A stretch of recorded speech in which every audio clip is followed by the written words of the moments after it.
Hi, everyone. My name is Lolade Adewi of SoccerNet.ng. Tonight, I'm speaking with Mr. Jonathan Akpoborie, a former striker of Nigeria's Super Eagles.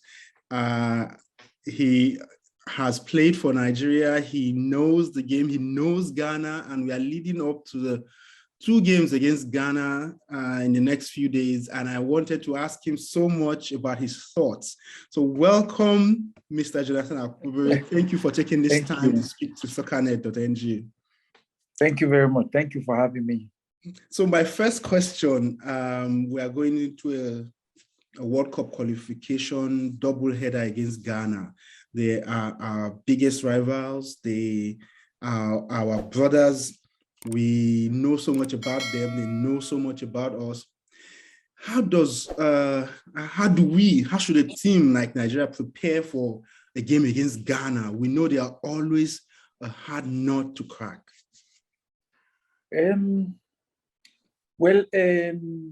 Football has evolved a lot. During my time, we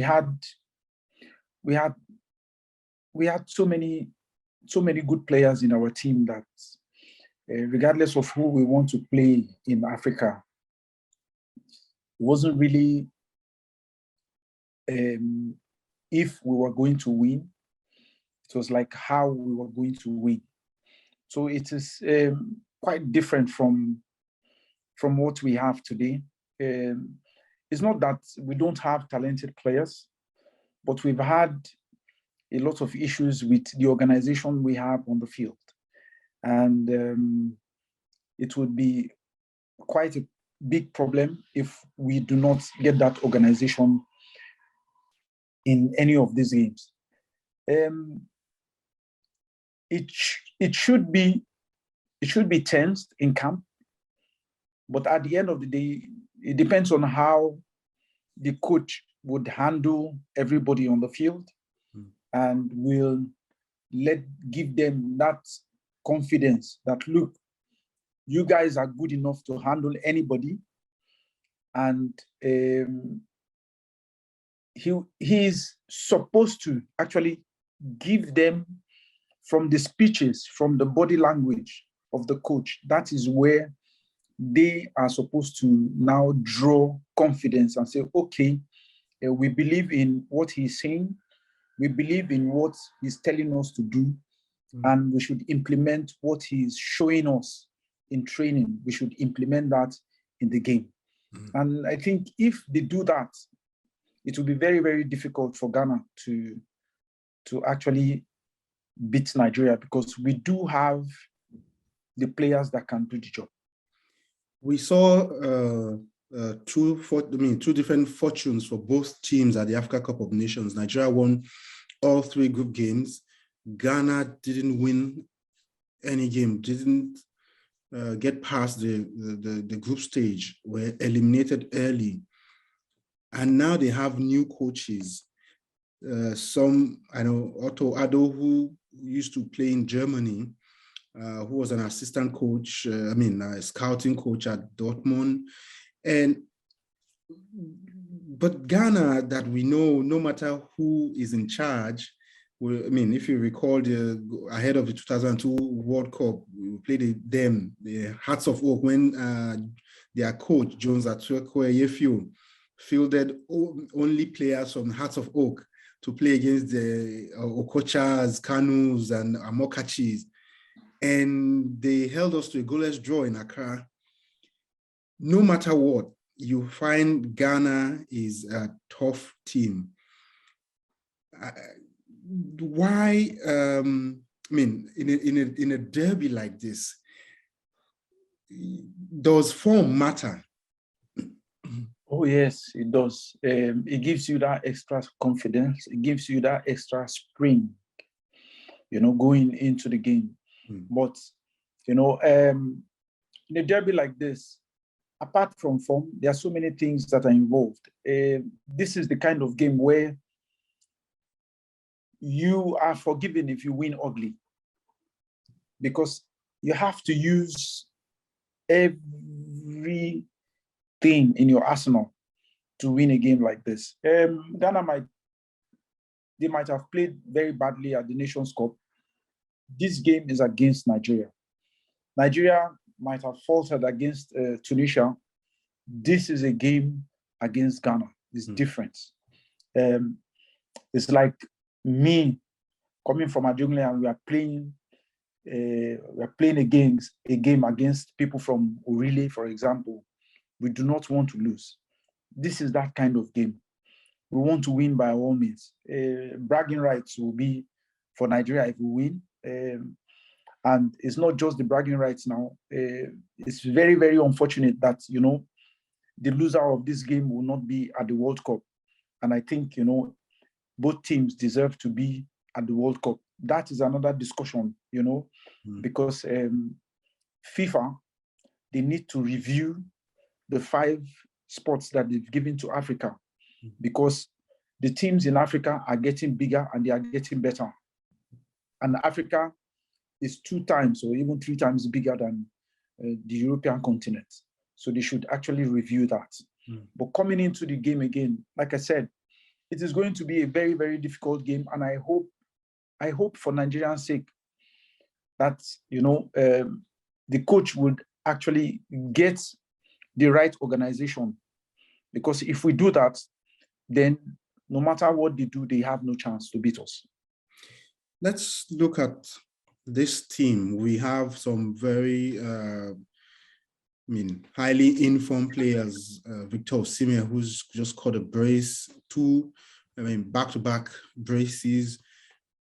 Odion who's just, came off a hat trick, and Kelechi Iheanacho front.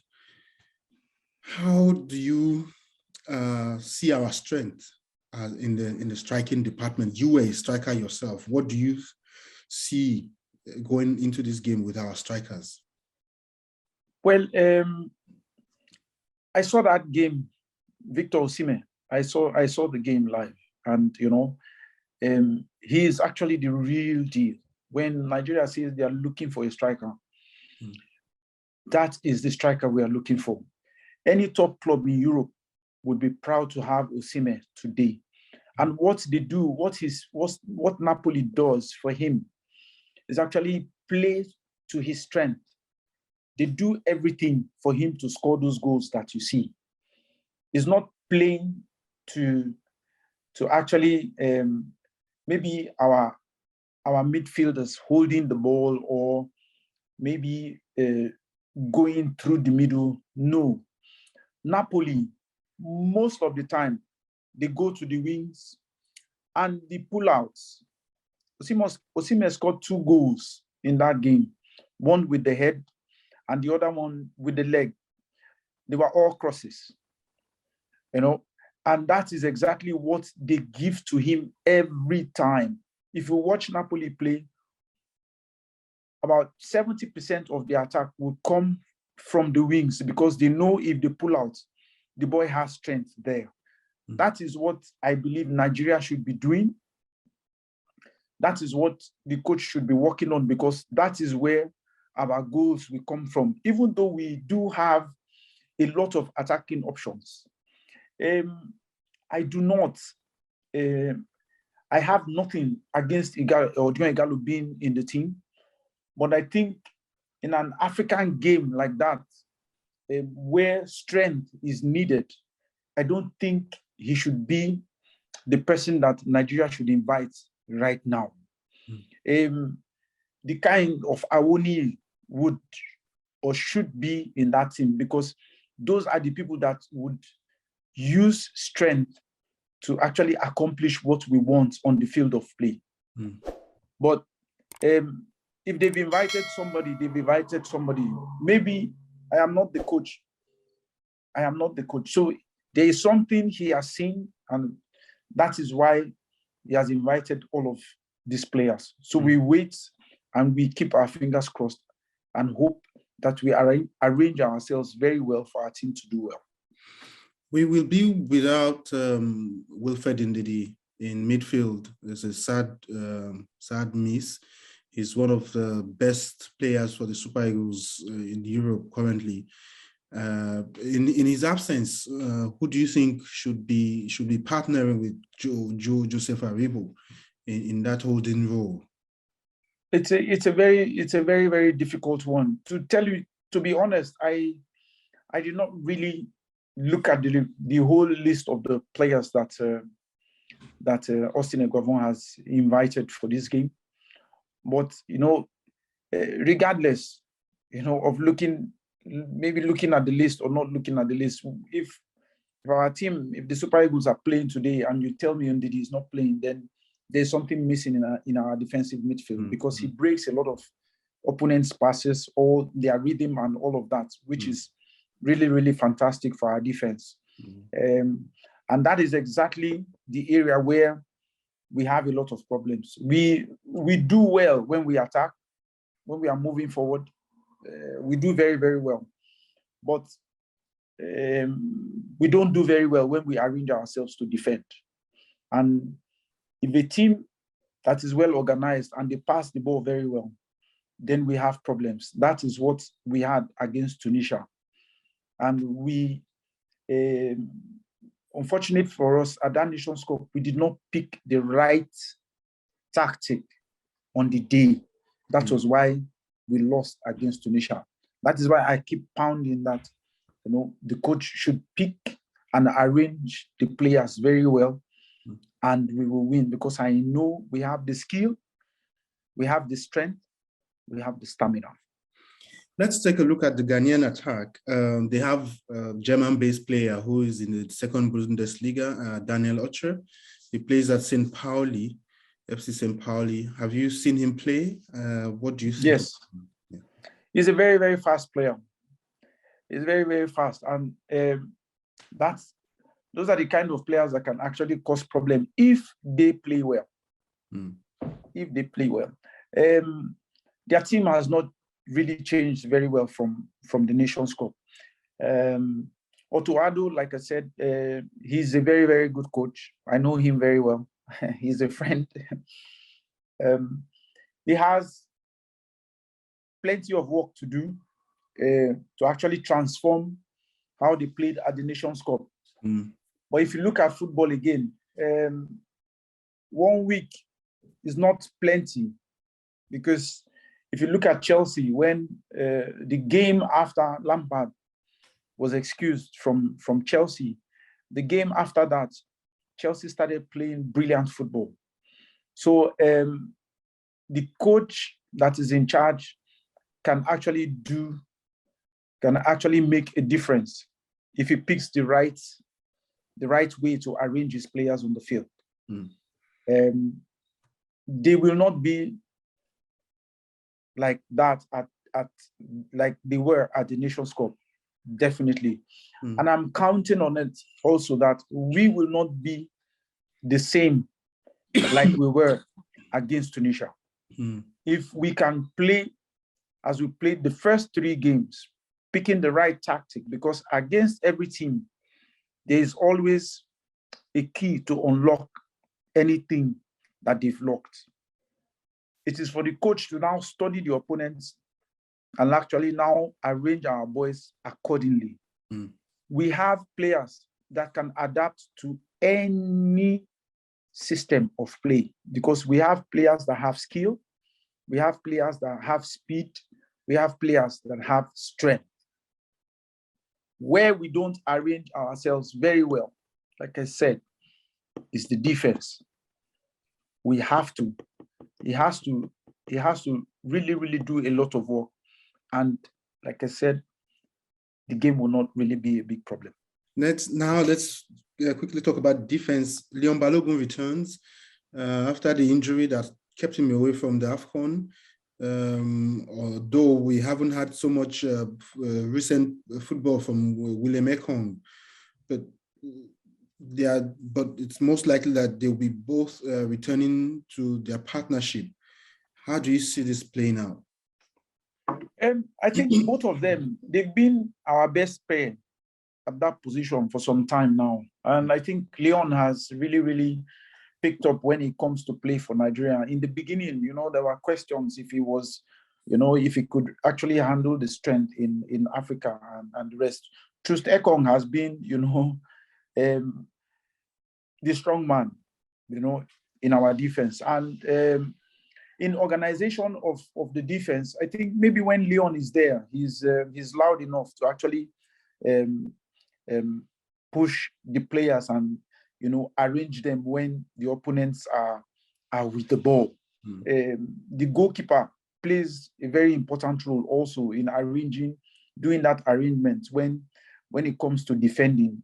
So I hope Leon would be able to control that defense and actually arrange everybody when we are defending, because I read today that the goalkeeper was also injured, that he might not be able to make the game. So that's another positive for COVID. Nigeria.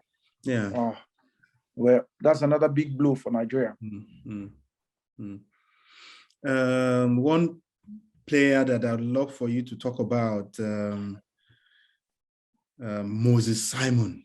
He was he shone brightly at the AFCON, and there's talk that he could move to the Premier League in the off season. How important is he to Nigeria at the moment? He has to be at his best, and I was telling you how a coach would play a pattern that would really be of advantage for the strength of the players that we have. Against Tunisia, for example, he could not really perform very well because he was actually under lock and key.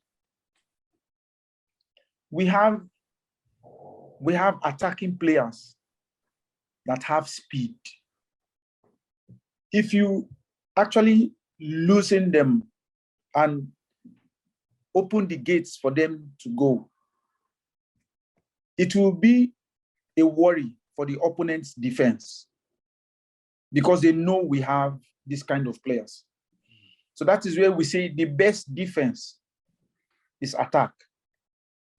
So if we are in front of their face, for example, let me say Tunisia, for example, if we're in front of their face where they were busy passing the ball, gaining confidence, we did not allow them in the first 10 minutes to do that. They become nervous because our players are fast. When a team becomes nervous, they start making mistakes. But when you leave them like that, they start passing the ball and they become confident. And the longer it goes 0-0, the better for them, the more strength they get. Because our players are getting frustrated because they are being limited by the instructions of the coach. But right now, the coach has to pick the right arrangement. And if he picks it, I bet you Moses will really, really play very, very well because he's that kind of player that can decide games.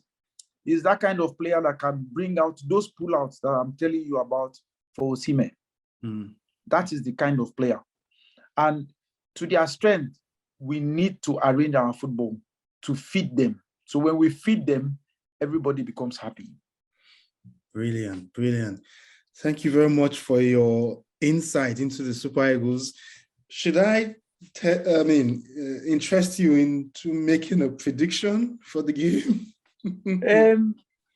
I think the first leg in Ghana, I'm expecting a draw. The Ghanaians, they concede goals.